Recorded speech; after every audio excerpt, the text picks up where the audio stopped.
শান্তিপূর্ণ ও সুষ্ঠু ভোট আয়োজনে নির্বাচন কমিশন প্রস্তুত বলে জানিয়েছেন প্রধান নির্বাচন কমিশনার এএমএম নাসির উদ্দিন।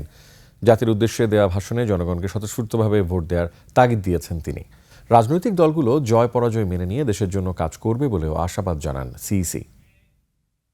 প্রিয় দেশবাসী, এই নির্বাচনে ভোটদান আমাদের শুধু নাগরিক অধিকারই নয়, বরং দায়িত্ব। আমি আশা করি আপনারা সকলে সচেতনভাবে এই দায়িত্ব পালন করবেন।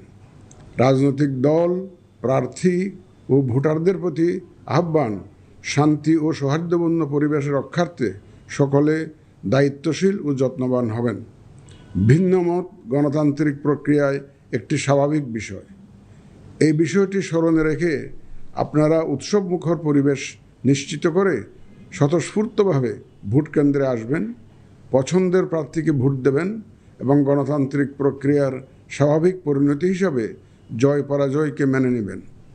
ভোটার, প্রার্থী, নির্বাচন সংশ্লিষ্ট কর্মকর্তা, আইন প্রয়োগকারী সংস্থা, সাংবাদিক, পর্যবেক্ষক, সেবা প্রদানকারী সংস্থা ও ব্যক্তিসহ সংশ্লিষ্ট সকলের কাছে অনুরোধ, ব্যক্তিগত কষ্ট ক্লেশ তুচ্ছ করে জাতীয় নির্বাচনের এই মহতী ব্যবস্থাকে সহযোগিতা করে সার্থক করে তুলুন।